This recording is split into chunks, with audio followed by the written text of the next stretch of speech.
A1 core exercises. Exercise 1 is a dead bug. Exercise 2 is a valve slide or paper plate or towels, whatever you need depending on the flooring that you have, valve slide body saw. So how this works is the dead bug is really going to be activating that anterior core, and then you're going to use it a little bit to go through some movement. So for the dead bug, you're going to lay down. You're going to pretend like someone has a rope underneath your low back and they're pulling it. So like if you were here with me and I were coaching you, I would put something under your back and I would be kind of pulling at it to make sure that you were not letting up the tension through your core and your back. So the dead bug, knees are directly over the hips. They're not pulled in towards the abdomen or the chest. The arms are straight up towards the sky. You're going to squeeze your abdomen in, hug the floor with your back, and you're going to stretch out one opposite arm, opposite leg, opposite arm, opposite leg. You're going to do 10 each, 20 total. Really maintaining that strong core contraction, driving your back into the floor, making sure that you're using that anterior core musculature and bracing around the spinal column. You've got 10 each.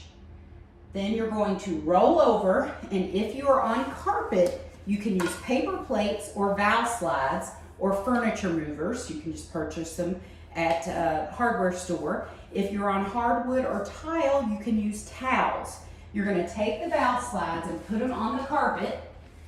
You're going to put your feet in the center of your valve slides or your plate. Then you're going to go down in a strong plank position on your elbows. And you're going to push into the floor, shoulder blades pulled apart, head up, hips down, butt squeezed. You're going to push yourself back and then bring yourself forward. This is called a body saw. Your hips have to stay up.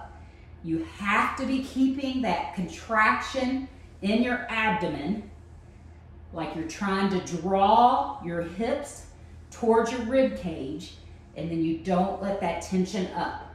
You're going to go back and forth, and that's 1. Back and forth, and that's 2. You're going to repeat that cycle 12 times. That's core for day 1. For day 1, we're going to train our power.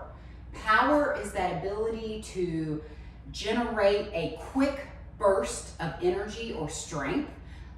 It helps you remain athletic and functional in life. It helps people be able to autocorrect and not fall. It helps you autocorrect when you lose your balance or trip. So we are going to start with training power in the lower body for you with broad jumps. So you're going to swing your hands back and your hips back, and then you're going to jump out as far as you can and land in the same position that you took off from.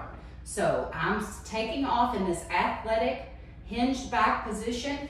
I'm jumping, landing softly in that same position. Then you can just turn and jump back if you'd like to, or you could back up like I did and repeat. You're going to do that 10 times, rest 30, 45 seconds, and then do 10 more. One good thing and one fun thing is to be competitive with yourself, kind of mark the floor, and try to beat or meet that goal each jump. For young men, you definitely want to be able to jump 1.5 times your height eventually. So that's kind of a good goal to shoot for.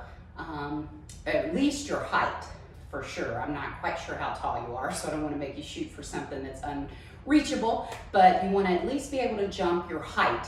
But it may take you a little bit to get there, practicing and generating that power. So 10 jumps, rest 30, 45 seconds or so, make sure you're recovered, and another good 10. They need to be quality, so mark a line and meet that line every start and every stop. Land the jump when you stop. You need to land it, not keep stumbling forward, okay?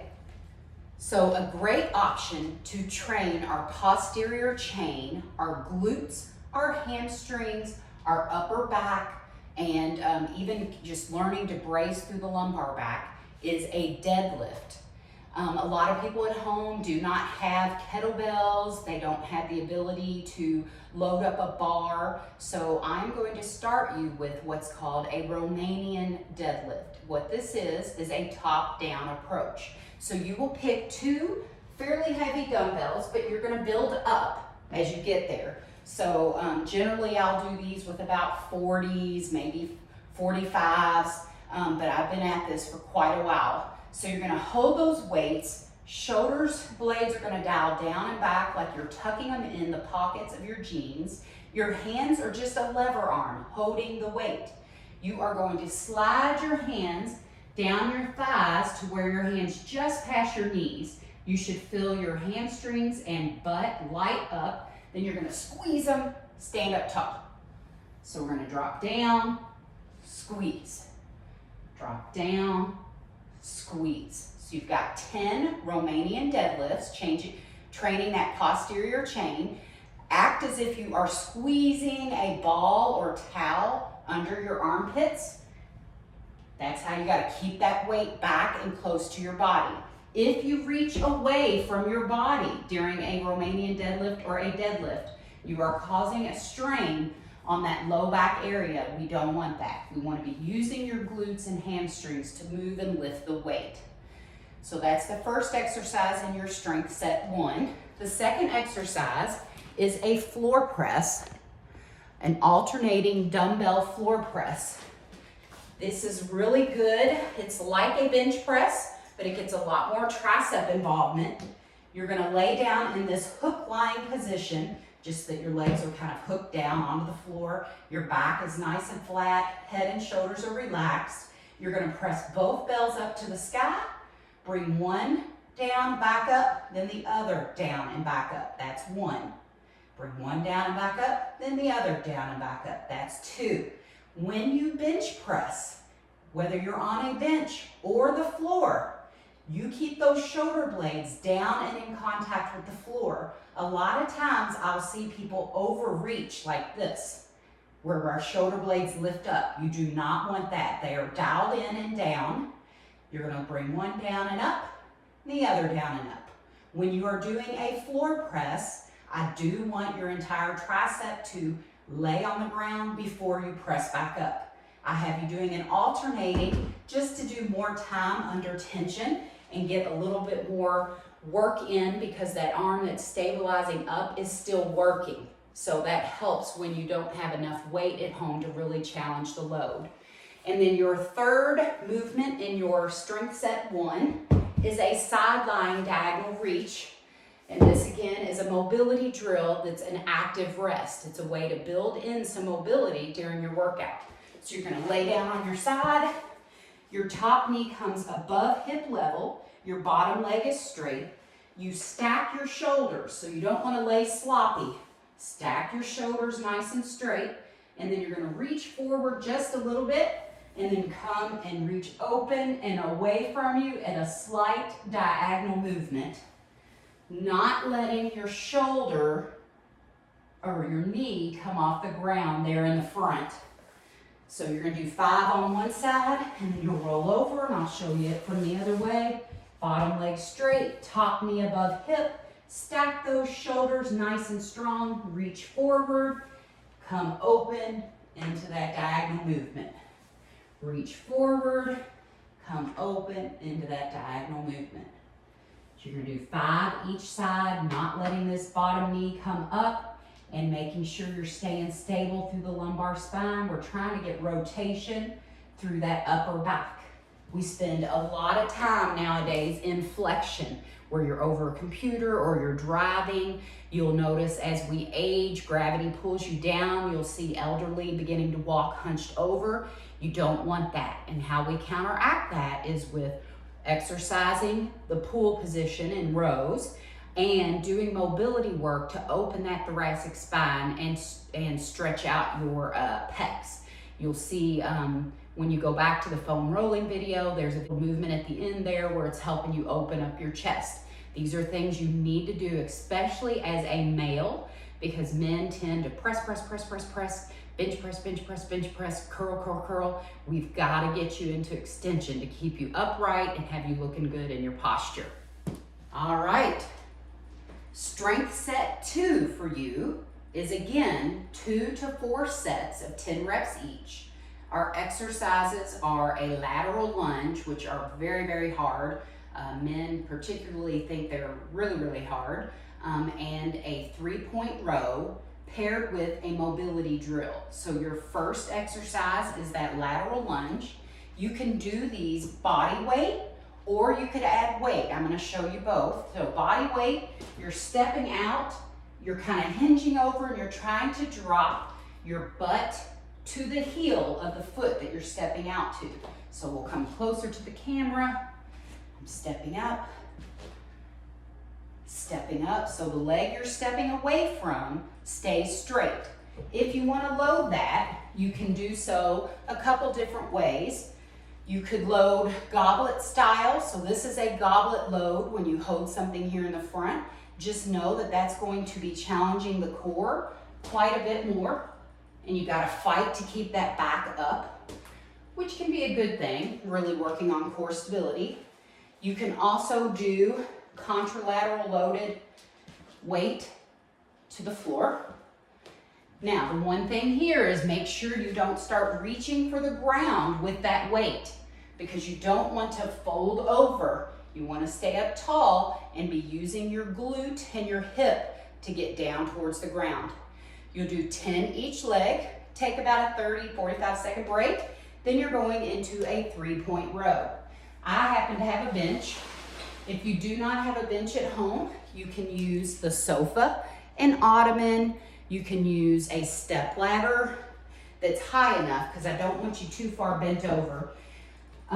You want to, for a 3-point row, I like to put my people in an even foot stance. You'll see a lot of people want to row in that split stance. The problem you run into is it allows you to open up and get a twist in the lumbar spine, and you're not really working the musculature because you're using momentum in your upper body to move the weight.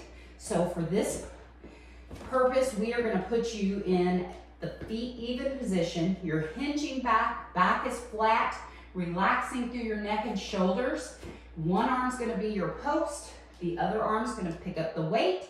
You can drop just a little bit to get a little extra thoracic rotation, and then you're pulling like you're starting the lawnmower. I'm keeping my head up and in line with my chest. My chest is pushed out. You're going to do 10 on one side and then 10 on the other. Make sure that you're not over pulling and causing your shoulder to dip forward. Also, kind of keep a lightened grip on that dumbbell and use the elbow and the shoulder blade to do the movement. There's been studies that when you grip that weight real tight, you tend to be pulling the weight instead of using your shoulder blade to move the weight. So you do 10 each side, and then we're going down into our active recovery, which is going to be the mini pretzel. This is a great stretch for your hips and your piriformis. You're going to cross your ankle at your knee, reach through the window and grab behind that other knee, and then you want to use your elbow to push out on the knee that's bent and get a really good stretch in this hip and glute area. You can also just hold one hand behind the knee and push out on the other knee with the other hand. Hold that for 30 seconds. Then we'll switch. You can hold it like this, pushing with your elbow, or push like this.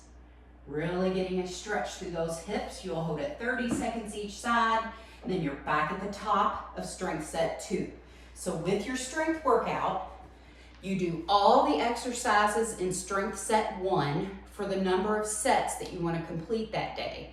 So it's 10 reps. You can run 2 to 4 times through it, depending on time, but you stay there in set 1 and you go exercise A, B, C, A, B, C, A, B, C. Then when you finish your reps up there, you come on down to strength set 2 and you do the same thing. Strength set 2, exercise A, B, C, A, B, C, A, B, C, from 2 to 4 sets, whatever you have time for that day. All right, and to spice it up and have a little more fun at the end of a workout, sometimes I like to tack on a finisher. So I'm giving you a fun lower body leg matrix finisher. So it goes like this. You're going to do 24 body weight squats. So squats, your feet need to be about hip distance apart. Toes could be slightly pointed outwards. You want to be sure that your knees are driving outwards towards your pinky toe for each squat. So you're going to do 24 squats, followed by 12 each alternating lunges. On lunges, make sure that front foot is pointed forward, not turned in, putting too much strain on the knee.